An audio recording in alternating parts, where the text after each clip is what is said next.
Эрчим хүчний хэлбэлцлээс олж лифт гацах, унахаас гадна хувийн хвшлийн байгууллагын 21 компьютер, 4 принтер шатсан тохиолдол гарлаа.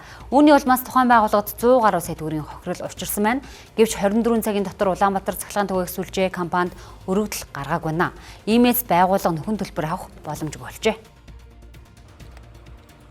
За энэхүү эрчим хүчний хэлбэлзлээс үүдээд томоохон хэмжээний хохирол амссан тус байгууллагын хувьд цаашд үйл ажиллагаа явуулах боломжгүй байдал үүсэж байна. За гэтэл Улаанбаатар цахилгаан түгээх сүлжээ компани зүгээс 24 цагийн дотор гомдоо гаргаагүй гэдэг шалтгаанаар энэхүү хохирлыг нөхөн олох боломжгүй гэдэг тайлбарыг өгөөд байна.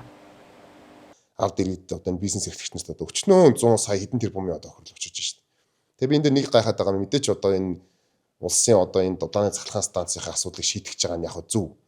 Одоо энэ 20-30 жил болоогүй чадаагүй юм хийх гээд байгаа нь яг зөв байна. Гэхдээ нэг юм нь одоо малчид хүртэл одоо өвөлдөө бэлддэг үстэй.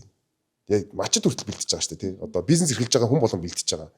Тэгэхэд яагаад одоо улс одоо энийг одоо ингэ бэлдээд аль эсвэл энэ хохирлуудыг одоо хэрхэн яаж шийдвэрлэх гэдэг юм байхгүй байгаа. Мэдхгүй байна. Би одоо чамаас яг сонсож байна. Яг би энэний одоо талаар мэдээлэл мотойгоо мэдхгүй миний буруу юм уу? Би сайн мэдхгүй байна. За мөн эрчим хүчний хэлбэлцлийн улмаас үүсэж байгаа дараагийн нэг тулгамдсан асуудал нь нам даралтын зуухнууд дэлбэрэх, эвдэрч гэмтэх асуудал гарсаар байгаа юм а.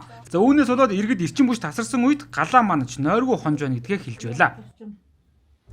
Харин энэ яг станцд гэмтэл гарснаг гэл тог хязгаарлал эхэлсэн үед бол ерөөсөө энэ одоо байнгын бэлэн байдалтай нам даралтын зуух маань тоогоор яадаг болохоор тэгэл тог тасарлал олно газ гарч ирж энэ цог халуун цогнуудаа газ гаргахгүй л бол энэ маань нам даралттай зуух маань шууд дэлбэрэх аюултай байдаг болохоор чинь тэгээд энэ хязгаарлалт үеэр чинь бас тог нь яг ингээд нэг хязгаарлалтынхаа хуваарийнхаа дагуу цагийнхаа дагуу ерөөсөө тасрахгүй гэл гэнт тасардаг тэгээд яадаг болохоор чинь байнгын бэлэн байдалтай тэгээ ийшээ тийшээ хүн гарч орох ямар ч боломж байхгүй ерөөсөө зөвхөн галаа хараад одоо тогоо хараад тэгэл хизээ тог тасарчих бол гэл нэг айдастай л амьдарч байгаа юм шиг.